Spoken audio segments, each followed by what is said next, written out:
This episode is brought to you by Peacock. The new Peacock original documentary, Matthew Perry, A Hollywood Tragedy, dives deep into the beloved actor's rise to fame and his tragic death. 5 people, including Perry's personal assistant, 2 medical doctors, and an alleged Hollywood drug dealer known as the Ketamine Queen, were charged with conspiracy to illegally provide Perry with the ketamine. Explore the details of the case in this heartbreaking special, streaming now only on Peacock. This series contains adult language and descriptions of graphic violence. Listener discretion is advised.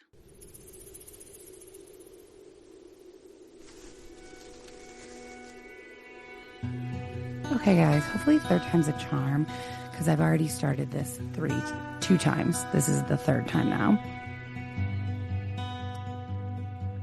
I started it in the office where I usually record, and it just felt uncomfortable. And then I also started it without this giant saucer microphone cover thing because this thing annoys me. But then I could hear all the sounds coming out of my mouth and not just the words. And so I thought, I don't want to annoy people too much. This is already going to be an annoying bonus episode. And then the cat was getting in the way. And then the dogs were barking, which they probably will still because it's dinner time. I can't say that too loud. Indiana literally turned around when I said that. She has crazy radar ears. But I am now comfortably in the kitchen and starting again. So I will preface this with, this is not a mini crime episode. So for those of you who dislike me and dislike hearing all of my self-involved chatter, this episode is not for you. However, I do have a mini crime episode written that I am very excited to tell. And so I'm probably going to do that tomorrow. I have a recording with Brandon for his podcast tomorrow. And whenever I finish those recordings, I'm always like pumped up on podcasting and wanting to keep going. So I figure I'll keep going right into a mini crime episode. So yeah, if you're here for the crime, this is not the episode for you. If you are here for it would be great if I could say like wine and something, because that would rhyme. I don't have any wine. So, well, I have some red wine, but I don't really drink during the week. So yeah, I know that I did like a quick check-in maybe before we left for Flagstaff. I think that was one of the days that I recorded with Brandon. So that reiterates my point that I get like in a talky mood with him, and then I want to keep going. So tomorrow. But today I'm just going to talk about myself. I wish I could talk about you guys. I wish that this was like a live recording and I could say, how are you guys doing today? And I could see all your responses, or you could actually talk back. That would be way more interesting probably for everyone, including myself. But since I can't do that, I am curious how you are and how you guys have been. I've been a little lax on the social media communication, a lot lax, let's be honest. And I've been a lot lax on all the communication, except for maybe on Patreon. I haven't really responded to comments on Patreon, but I have continued posting my morning ponderings and walk and talks and all that. It took me a long time to recover from Flagstaff. And I know that sounds ridiculous because Flagstaff is a very rejuvenating place. It's actually one of my favorite places. It's the place that I felt most at home, even though it's not my home. I lived there for probably 5 or 6 years.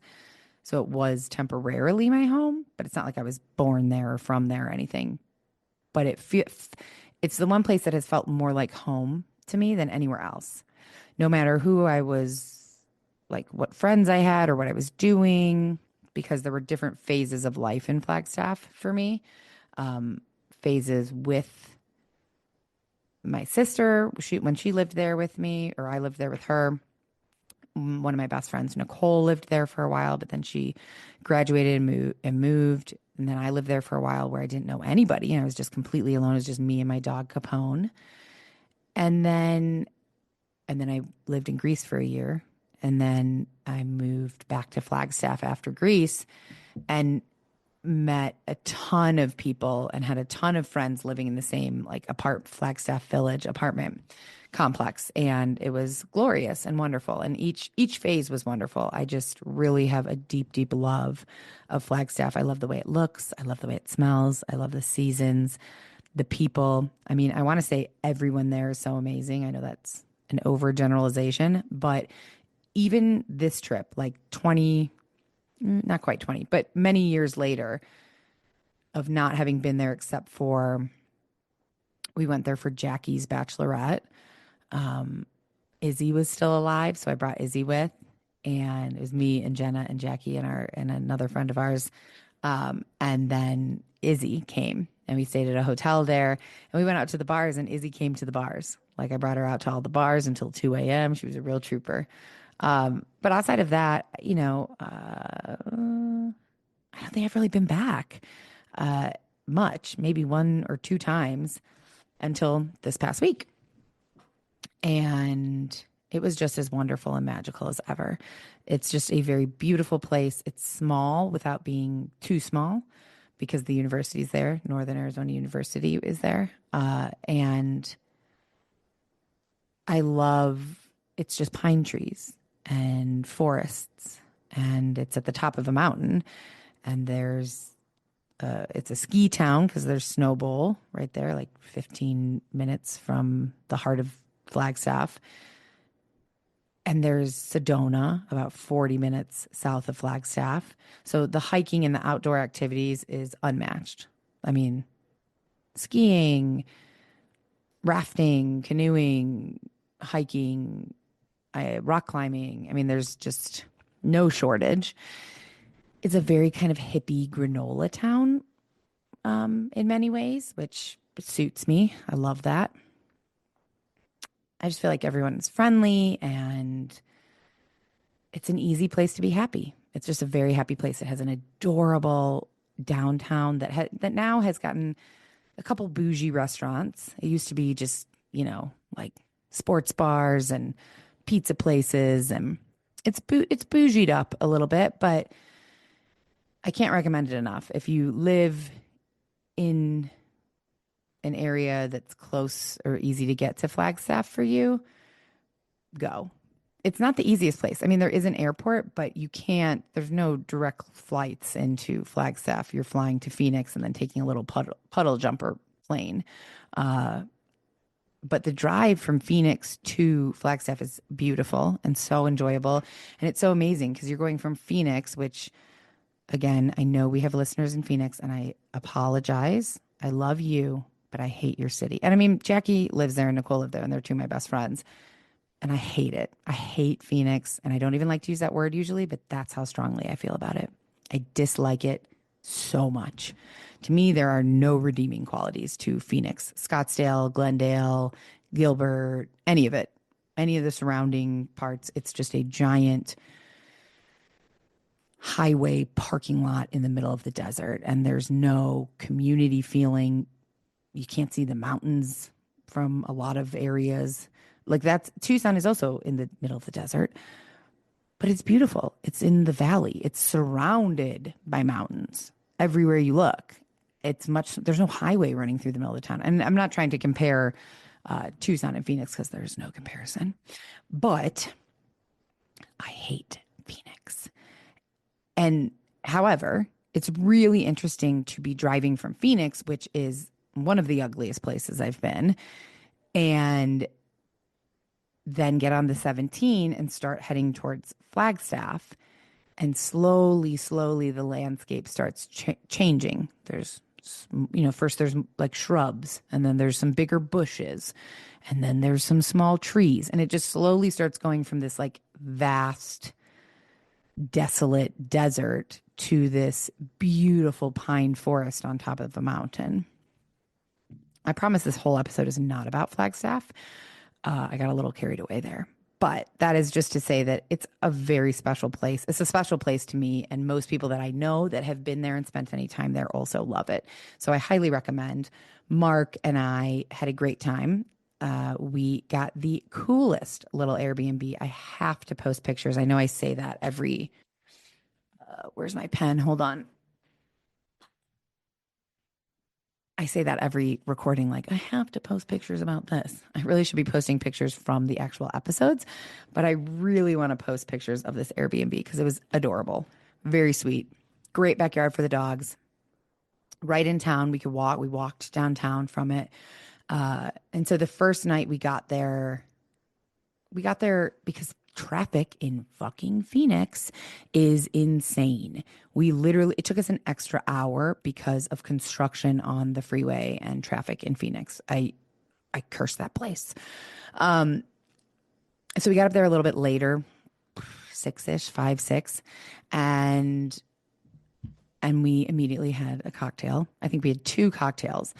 Now, we both kind of forgot that the altitude impacts your ability to drink, at least like the first or second night that you're there and your body's adjusting, because it's at about 8,000 feet elevation, which is 8,000 feet more than we are here in Tucson. And so you get drunk a lot faster. And I haven't been drunk in a long time. Like, I'm not really drinking much these days.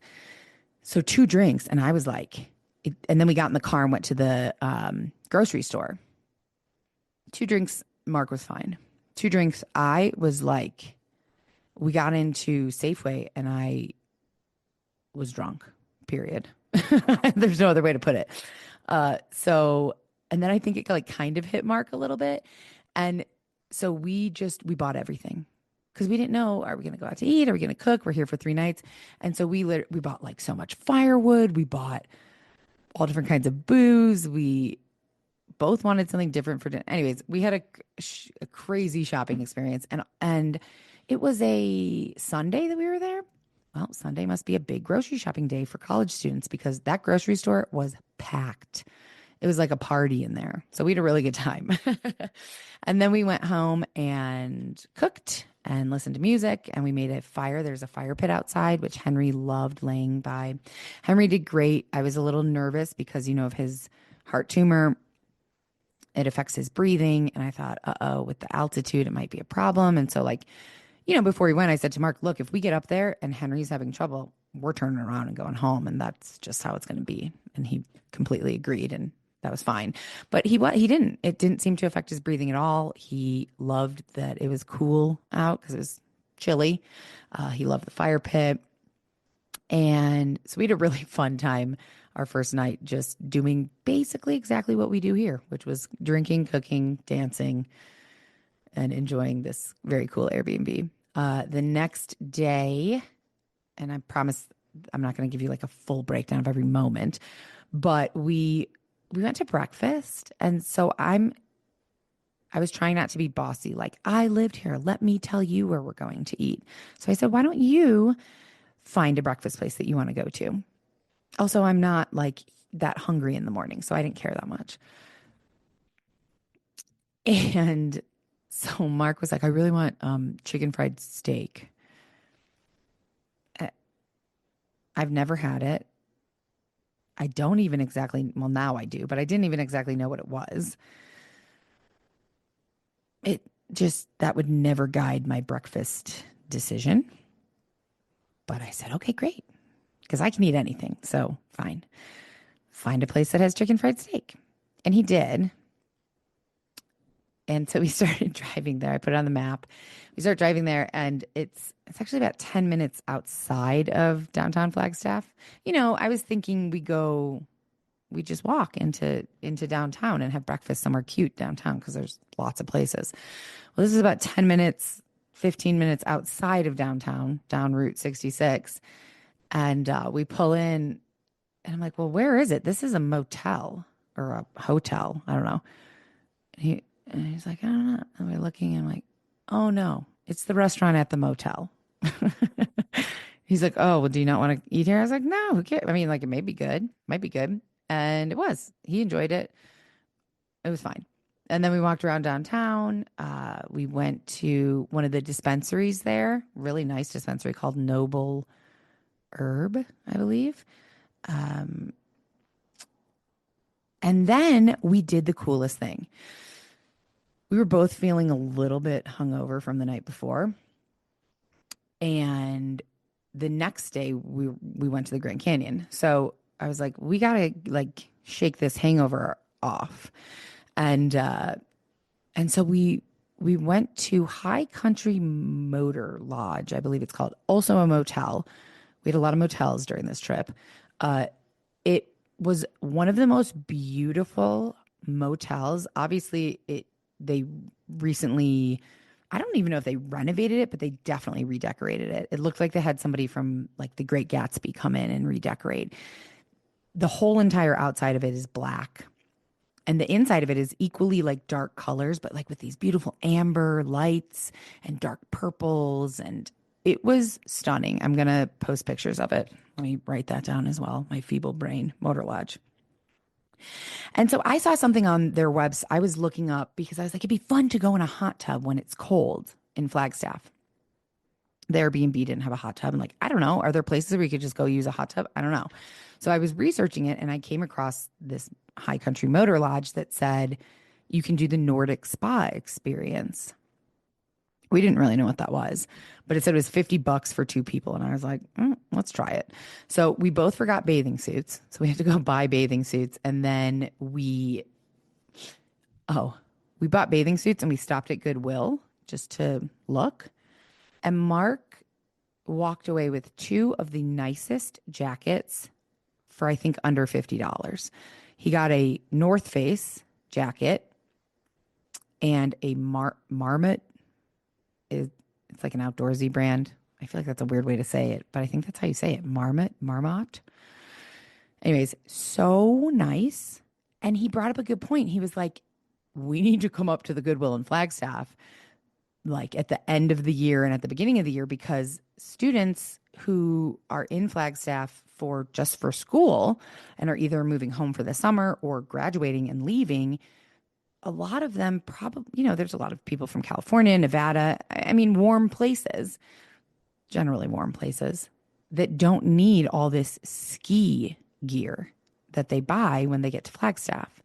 So a lot of them probably end up giving it to Goodwill. I mean, there was a plethora of really nice outerwear at this Goodwill. So he was very excited and talked about this Marmot jacket the rest of the weekend, by the way. And so we went to the High Country Motor Lodge. And I was like, well, can you explain to us what this is? And he's like, yeah, he explained it. I said, oh, let's do it. So basically what it is there are two private saunas. They're in their like own little like hut almost. And so you walk in and there's a really nice changing room with robes and towels and canned water, fancy water. And am I recording this? Oh my God. Thank goodness. Because I couldn't do this again. I would be bored with myself. So this like little private dressing room and it's connected to a private sauna. Really nice. So we go in, we put on our bathing suits, we go in the sauna, and there's instructions on the side that say like stay in the sauna for 15 minutes. We did. I have not been in a sauna in I don't know when the last time was, a decade, more probably. Holy hell. Wow. Not hungover, it still would have been really aggressively hot, which obviously it's supposed to be. I understand that. Hungover, it was painful, but we stuck it out. And then you leave the sauna and you put on your little bathrobe and you walk outside to the outdoor swimming pool, which they refer to as a plunge pool, but it's really like a giant regular swimming pool. It's also probably 45, 50 degrees outside. The pool, I have no idea what temperature it is, but I've never experienced cold water like that. I jumped in. I didn't jump in. I actually walked in on the steps. Mark dove in and immediately got out. I walked in and stayed in for as long as I could, which was maybe 15 seconds. My legs were almost going numb. I mean, it was so cold. And so I got out. So I did that a few times. I got out and then I was like, okay, do it again. Get back in. A couple of times. And then and then you're supposed to go over to the hot tub. And we did. But first we sat on the side. And within like a few minutes, I felt amazing. Before going in the hot tub, this is just the sauna and then the cold plunge. And I know cold plunge is like, oh, it's like all the rage and everybody has like horse troughs in their backyard they fill with ice and jump in it there and stuff. And like I've taken a cold shower. Yeah, it feels good, I guess. When I say I get it now, I get it. Like hangover, gone. I felt, I with the shot that I've been taking, like my stomach is kind of always a little nauseous, like just always a little off. I never feel like amazing. I felt amazing. It was so fucking awesome.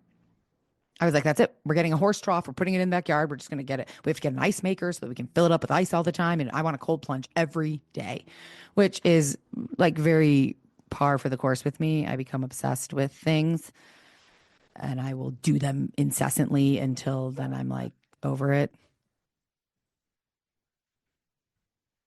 Indiana agrees. Uh, oh, please stop it. Oh, so sad. What's the matter? It's dinner time. uh, okay. You want to say hi? Say hi. Hi. Thank you. Thank you. Nice kisses. Okay. Um, Anyways, it was great. And then we got in the hot tub. I did not want to get in the hot tub. It was a big hot tub, but there was two other couples in there. And I was just like, I'm not like, I don't like love walking around in my bathing suit. I'm not like, hey, I feel so comfortable and wonderful, you know. And then also, it's a very intimate, like a hot tub, no matter how large it is, it's still small. It's not a swimming pool. Like you sit in it, you're facing these, like they're right there across from us. Mark was like, well, I'm going. Okay, fine. So we took our little fancy canned water and went over and got in. And I need to just always remind myself that like Mark can talk to anyone. And generally so can I, but he really can. I mean, we were like best friends with this Canadian couple. Not really, but we talked to them for a while, learned all about their travels, talked to them about Flagstaff. It was nice. It was very comfortable and lovely. And then we got dressed and left. And I felt amazing. And then we went to the best Mexican restaurant ever called Martin's. If you are in Flagstaff and you can go to Martin's and get the birria tacos and the cheese dip, please do. It is so fucking life-changing. Amazing. And then we were exhausted from all the drinking and hot tubbing. So we ordered pizza and went and picked it up and then went and picked up Crumbl cookies, which I've seen all over social media, like people doing taste tests of this and that. And like the flavors, I guess, change every week. There's maybe 6 to 8 different choices. I think there's only like 5 or 6. So we got 4 cookies. I mean, and they're big. They're sharing size cookies. But you have to go in and it's so weird. And I don't know if this is just the Flagstaff location or if this is everywhere, but you walk up to the counter and there's people behind the counter, but they're putting the cookie boxes together. They don't even look at you, nothing. So it's just an iPad and you put your order in and pay all right here at the iPad. And they're kind of like standing there like waiting for and then your order goes from that iPad about 3.5 feet to the iPad hanging on the wall there so that they can put it together. And it just seemed like, why can't I just tell them? I don't know. It seemed a little ridiculous.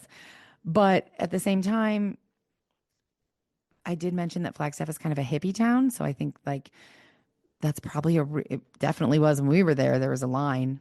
It's probably a real popular munchie spot for people. Because I know if I lived there, I would be hitting up Crumbl cookies every time I smoked pot for sure. And they probably don't want to deal with all the high people. So maybe that's why. But they were good. I would have liked some different flavors, but they were tasty.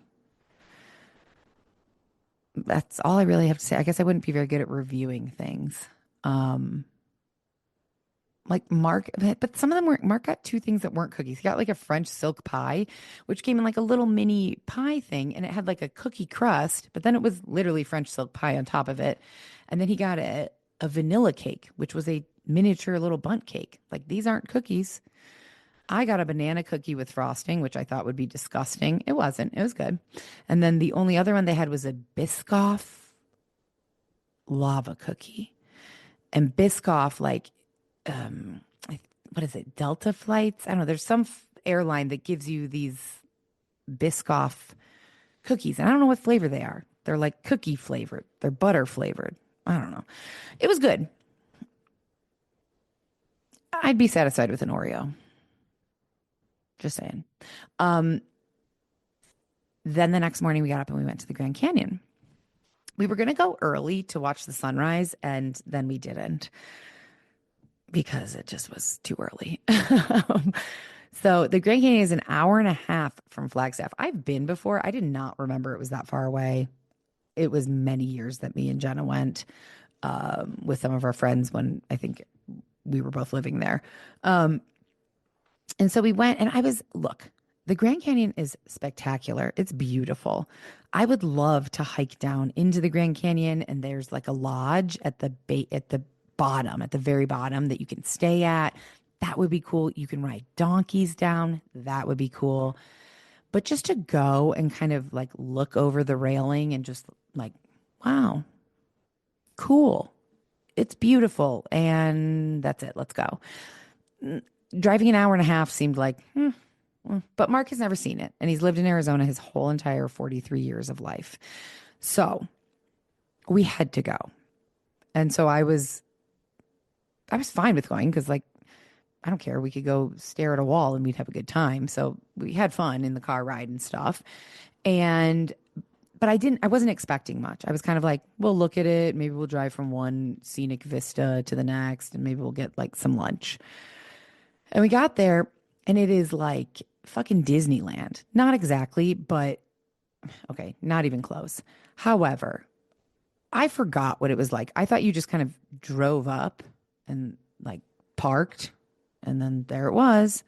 But no, there's like an entrance. There's lines of people waiting to get in. You have to pay $30 something just to park there for one day. And then you get a map, and there's different lodges and hotels and restaurants and pathways and hiking trails and biking trails and all kinds of things. So I was like, whoa, I don't remember. So let's go to the visitor center. And we were like, yeah, let's go to the visitor center first. And I stopped to go to the bathroom. When I came out, Mark was like, let's rent bikes. Let's rent e-bikes. And I thought, I've never ridden an e-bike. Cool, let's do it. And it was the greatest thing that we've done. Maybe not ever, but it was really cool. E-bikes are fucking awesome, by the way. It was like a partial e-bike. Like, it had e-bike assist or something, I think. So it wasn't just a fully electrical bike. Like, you're still riding. It was still hard. I was still sweating. And so you can rent them for 2 hours or for a half day or for a whole day. And the guy is like showing us on the map, and he's like, well, for 2 hours, you really can't do much than just go right here on this path. You can go around here, and there's some pretty vistas down here. Now it gets pretty crowded on this path because it's the easiest path and blah, blah, blah.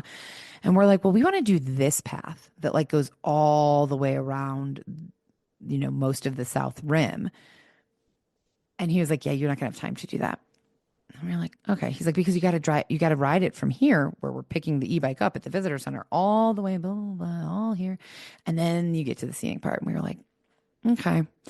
And so he went away to get like the waivers. And Mark's like, we're going to put these e-bikes in the back of my truck, and we're going to drive them to, halfway through the yellow trail or whatever. Then we'll get on and ride them the rest of the way. Great. Let's do it. And we did. So we had to kind of like he moved his truck so that they couldn't see us. And we were like, okay, bye. Thanks so much. And we rode away and then pulled around to his truck, and we shoved him in the back of his truck and drove and parked, at a reasonable spot where we'd be able to do the rest of it's like a 21-mile ride. And we probably drove half of it, maybe a third of it. I don't know, in the car. And then we got out and did the bikes. It was an awesome way to see the Grand Canyon, because really, if you're just going by car to like look at the Grand Canyon.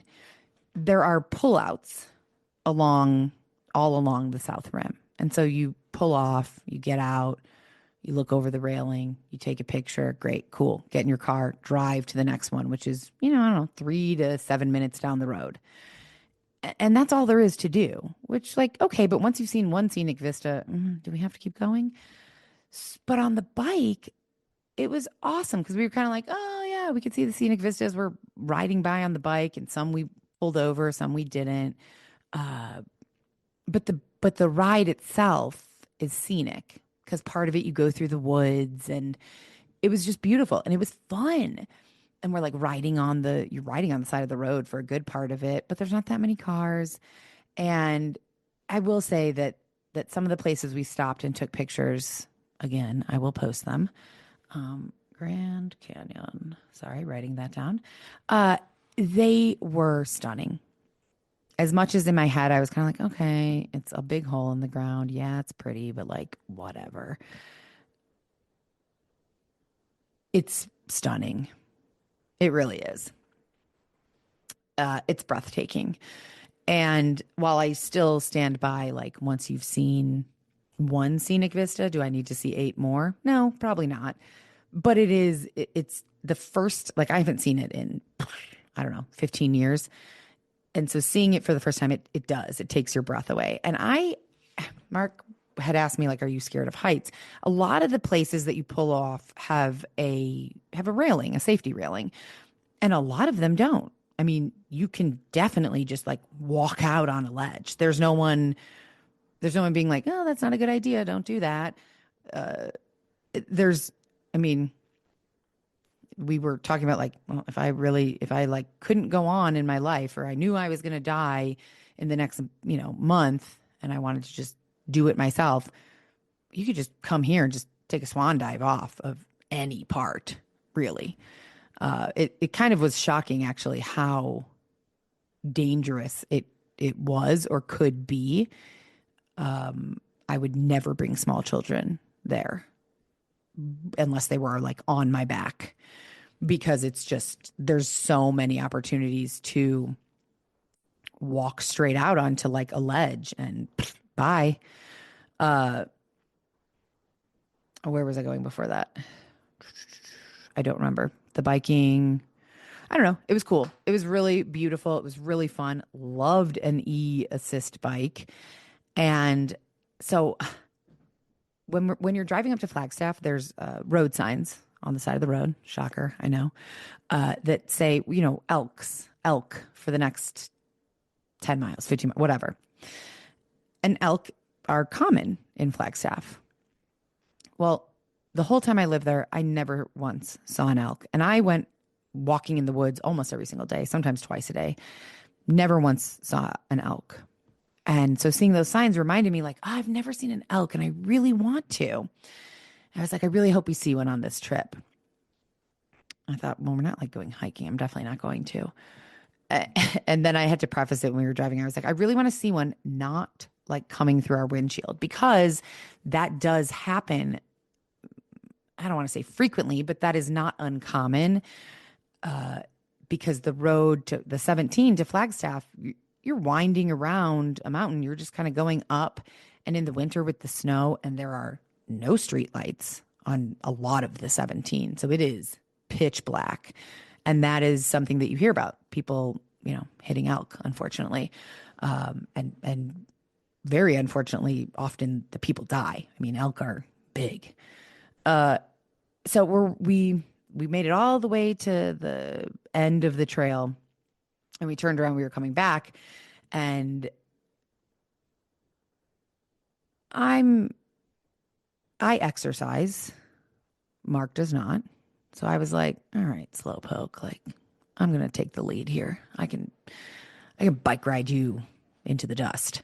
And so we were racing a little bit, and all of a sudden I like screeched to a stop in the middle of the road, and he was a ways behind me, but I heard him like, what? And he's like, comes up behind me, and he said, and that's why I wish that he was here to tell this himself, but he said, like, in his head, he was like, why the fuck is she stopping? We got to get back. Like, let's keep moving.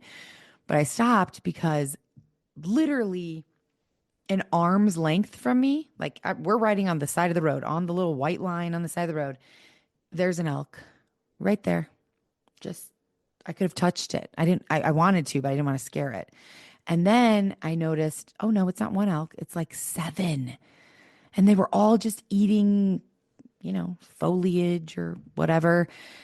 But they're so close to the road. Sorry, I know that S just was sharp in the microphone. They were so close to the road. So I took a video. Of course, I was so excited. I didn't manage to get any good photos, but I did take like a 20-second video. And in the video, all you can hear is me being like, why are you so close to the road? Come on, elk, move, move. Like I sound like a moron. But it was really cool. It was really cool. And it was great. It was I highly, highly recommend if you go to the Grand Canyon and you are, comfortable riding a bicycle, do the e-bike assist. It was inexpensive and it was a much, much, much cooler way to really see a lot of different angles of the Grand Canyon without having to be getting in and out of your car. So yeah, it was awesome. And then that night we went to, it was the only night we went out to eat, and we ended up really not going out to eat because we went to we both had a restaurant we wanted to try. Both of them were like new, slightly bougie restaurants. And so I said, well, let's go to the one I want to go to for like appetizers and cocktails, and then we'll go to yours for dinner. And we did go to the one that I wanted to go to. It's called Atria, and it's right in downtown Flagstaff. We went there for appetizers, and we had like 5 different styles of oysters, which were all fucking amazing.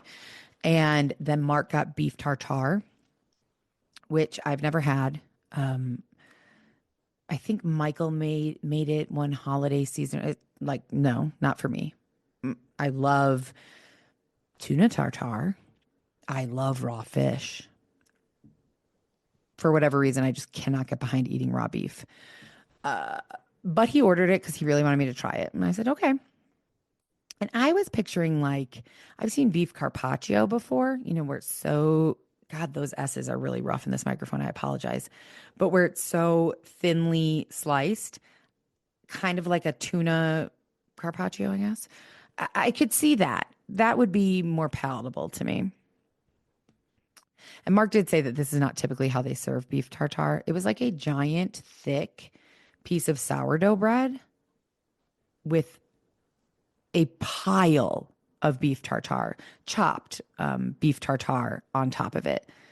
It looked like uncooked ground beef, kind of, but it wasn't a little. It was like 2 inches thick of beef tartare.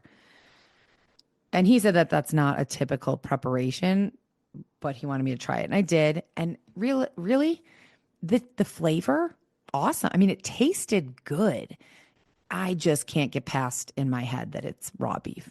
I just couldn't do it. And then we went to like a brewery, and then we went to the Monte Vista to have a drink and play some pool. And by the time I was like, I'm starving, let's get dinner, it was like midnight and the restaurants were all closed. So we went home and had a leftover pizza. And then we left the next day. And it was great. It was a really lovely trip. I didn't plan on going so into detail about the whole trip, so sorry if that was kind of boring. I actually had like a whole list of things I really did want to talk about. I spent my day today dealing with, I spent a good part of my day today in like a Reddit hole. And I've never been a Redditor. Like I'm obviously aware of it.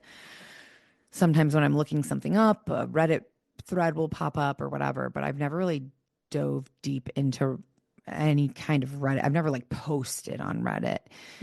And I saw my doctor on Friday, and she basically was like, yeah, you've lost,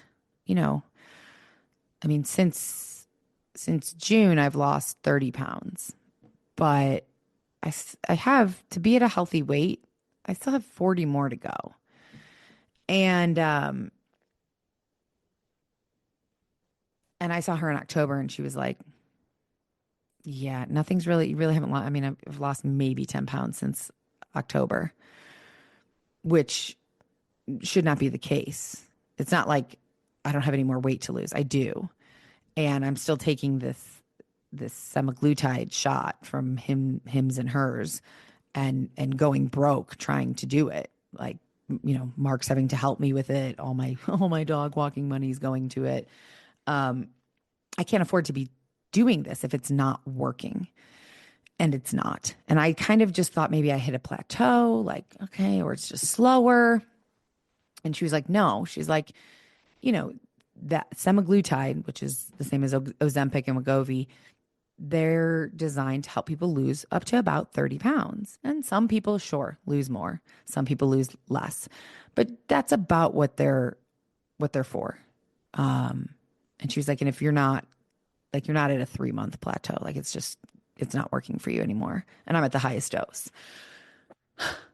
Great. Because I just saved and saved and used every last penny that I could scrounge together with Mark's help to get 3 months worth of it last month. So now I have 2 months of it that are useless to me, basically, which is very frustrating to me. Anybody who's dealing with financial issues or, lives paycheck to paycheck or has to stick to a very tight budget, like, I'd assume you understand that, like, if you splurge on something or if you save and save to buy something and then that something doesn't turn out to be as useful or enjoyable or what you expected, like, that is that much more crushing. If I had all the money in the world, it's like, oh, well, fuck it. All right. So what? So I wasted an extra whatever amount of money, but I can't afford to be wasting money.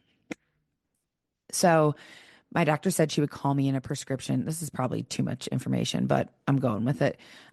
She said she'd call me in a prescription to a compounding pharmacy in Phoenix for tirzepatide, which is the compounded generic version of Mounjaro and Zepbound. They are a little bit different than semaglutide. They're a little different than Ozempic. They're supposed to work a little bit better. People can lose up to, like, I don't know, 60, 70 pounds, something like that, pretty easily. I was like, okay, great. Let's do it. I will sell my kidney. I will do whatever I have to do to figure out how to pay for this. The pharmacy in Phoenix contacted me today and said, okay, we're ready to put together your medication. We need you to pay the invoice. They sent it to me. $625. And I immediately said, okay, well, how much is this for? Like, how long will this last me? And they said 1 month. No, I'm sorry. No, I can't do that. And so I don't know why, but I got on Reddit where there's plenty of, like, community. Well, I don't even know what they're called. Communities, subreddits, I think, for compounded tirzepatide, compounded semaglutide, for all of these, weight loss shots that everyone is so fucking tired of hearing about, including myself, honestly. But, like, I've made it this far. I have been working hard to lose weight my whole entire life, basically. But since starting this shot, I have really stuck to the no drinking, eating 120 grams of protein a day, lifting, all the fucking annoying things that I don't actually really want to do. I like working out and eating healthy to a certain degree, but, like, I've been really sticking to it. And I can't afford, nor do I have the emotional bandwidth to continue trying and seeing no results. It is so soul crushing. And I know for a lot of people that probably doesn't make sense, because it's like, wow, there are so many more important things and issues in the world than losing weight or body image or any of those things. And I totally get that. And I totally agree. But for people who have struggled with their weight, whether it be for a little amount of time or for many, many years, like myself, it is soul crushing. And I could cry talking about it, because unfortunately, whether it's our society, whether it's the family you were raised in, whether it's just the expectations you put on yourself. It doesn't matter where it comes from, really, but how we look is such a huge part of, for most people, I'm not saying for everybody, but for most people, it's such a huge part of their identity. And how I look and how I feel about how I look. I don't mean makeup or haircut. I just mean in general, certainly the health of my body and my body. Yeah. I mean, that's what it is. It impacts my confidence in everything. So in doing the podcast, in my relationship, in my career. And I realize that I'm in therapy. Don't worry. I know that there's probably some unhealthy things there, but it's hard. And for people who have never dealt with it, it's hard to understand, because Mark hasn't really dealt with being overweight ever. He's never really spent time thinking about his body, or should I eat that? I shouldn't eat that. Did I work out today? I need to work out more, blah, blah, blah, blah, blah. He's never had that internal monologue or dialogue. And I have my whole entire life since I was, I don't know, since I can remember, since I was 6, 7 years old. But seeing me struggle and watching me hate myself and get so frustrated and spend a good amount of my mental, emotional, and physical energy thinking about what I'm eating, thinking about how I look, thinking about if my clothes fit, thinking about feeling guilty if I didn't work out, all those things. He, I think, gets it more. But I also understand that's hard for him, and for anybody who's listening who's never dealt with that. This is probably a very boring conversation for you. So I apologize for that. But anyways, that all started because I spent a lot of today in Reddit. Basically, I posted that the invoice that they sent me and was like, is this reasonable? I've never taken this tirzepatide. I've been on semaglutide, but I'm really looking for something to help get me the rest of the way to my weight loss. Like, and it's not about the number, really. It's about, I can look at my body and know this is not a healthy weight. And the people on Reddit, when I tell you, in 2 hours, I gained more advice and information than Google or my doctor or anyone could have given me. Like, they told me the telehealth sites that are reliable, that are reasonably priced, what I should say to them, how to get in touch with them. There's this big thing that it may not, compounded versions of these weight loss drugs may not be available after March 19th. I've seen, yes, they will, no, they won't, blah, blah. People are telling me how to, like, you got to stock up so that you have enough for the next 6 months. So incredibly helpful. And I ended up ordering, I didn't get it from the pharmacy where my doctor called it in. I just can't afford that. It's ridiculous. Because I was like, well, okay, I just won't pay my electric bill and my phone bill. I'll just pay it late. I'll pay it next month, so that I can afford it. Well, I would have to not pay my electric bill, my phone bill, my gas bill, my car insurance to be able to afford that. Like, forget it. So a bunch of people recommended this telehealth company called Brello. And it seemed easy. It seemed reliable. It was, for 3 months, it was like $400, which is a significant price difference. 1 month for $625. Anyways, I know it's crass to talk about money and probably also to talk about weight loss, but this is what's going on in my life. And I want to be honest about it, because maybe there's other people out there who are dealing with these weight loss shots or considering taking them or whatever. And I just want to share my experience in case it's helpful to anybody else. So we'll see. I'm hoping I get approved. I filled out all the like online forms, and I should know by tomorrow if they approved me, and then hopefully have the medication by next week. And hopefully it will start working, because it is very frustrating it feels like I'm banging my head up against a wall. Like, I'm nauseous a good amount of the time. It definitely makes me tired, the semaglutide shot. And for what? It's not doing anything anymore. So that's fucking irritating. So there you go. Flagstaff and weight loss. That was the gist of this. I have some, I got it. I got, a voicemail from a private investigator. And at first I was scared. I don't know why, but I was like, uh-oh, who's looking into me? Like what's happening? But then I read her voicemail and she had heard episode. Oh, I can't remember. Well, let's see. I have it. Hold on. Oops, sorry. I just bumped the mic cover into the mic. So, oh my gosh, I haven't checked these in so long. I got a message that said, make sure you check out the moon tonight. That was back in January 14th. Human GPS. I have so many messages from you, and I have been reading them. I just haven't responded. So this private investigator says she left me a message saying that she was she listened to an episode and was interested in talking to me. And so I texted her and said, hi, I saw your voicemail. Happy to chat, but wondering if you could give me a little more context because I was kind of freaked out. And I said, while I do research these episodes to the best of my ability, I rarely, if ever, am able to speak firsthand with family members or individuals involved. So I really don't have much more information than is available to the public. But please let me know what you're looking for. And she said, I've read many media reports on the Nicole Glass, Melissa Mason murders, as well as listened to a few podcasts. Yours is one of two that had details not included in media reports. Were you able to get your hands on one of the initial police reports? And I told her I had to go back to my notes and look. And in my notes, like, no, sometimes I am. Sometimes I am able to find official police reports because other people have requested them via like a Freedom of Information Act. But for this one, I didn't. I was able to find something called a FOIA log, so Freedom of Information Act log.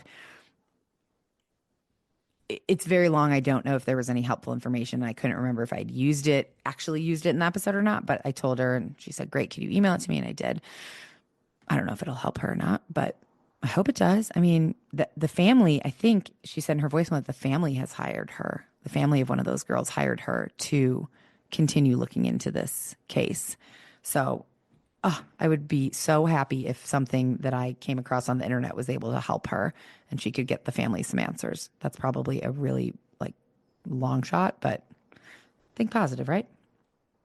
And then I saw a comment on YouTube on episode 57, which was a long time ago. It was an episode about Diana Shawcroft and Jennifer Luth. And the woman who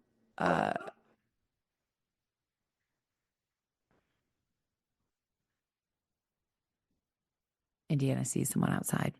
The woman who commented said that Diana was her aunt, and that she's so she actually this really made my day because I know I've talked about on here that sometimes I feel like an asshole doing these true crime episodes.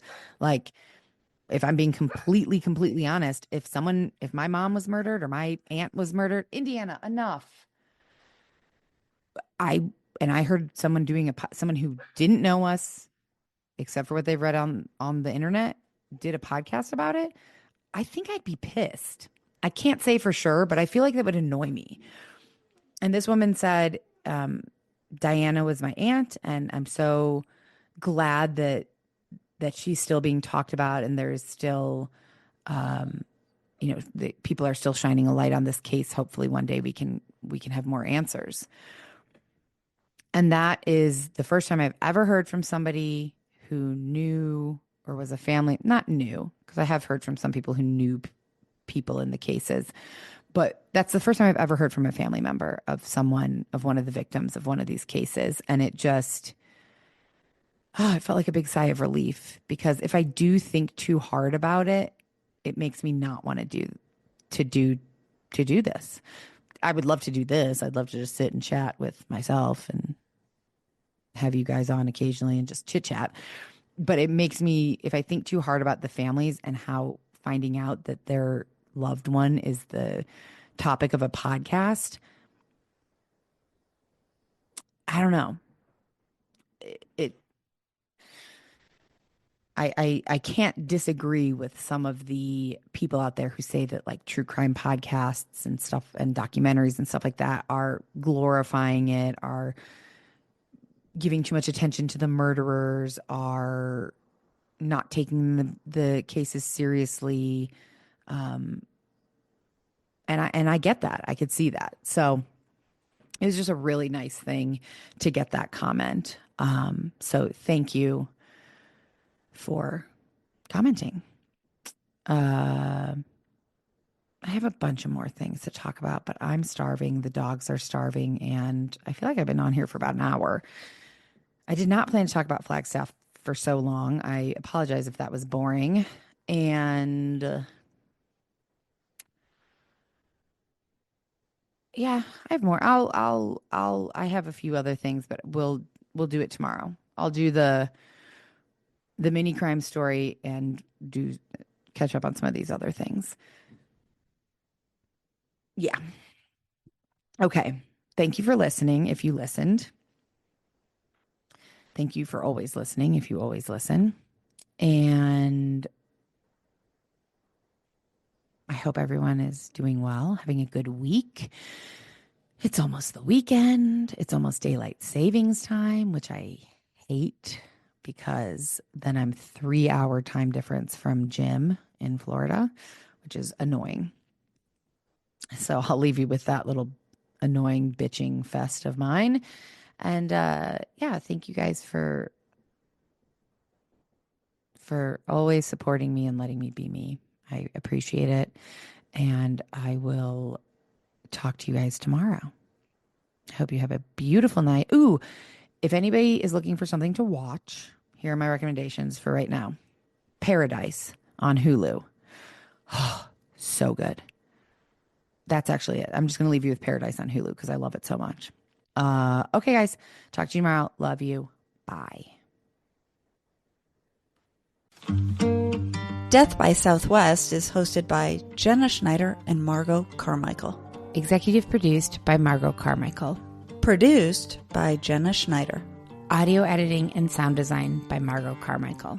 Music by Soundstripe. And a special thanks to Edward R. Murrow for letting us borrow his famous sign-off phrase, good night and good luck.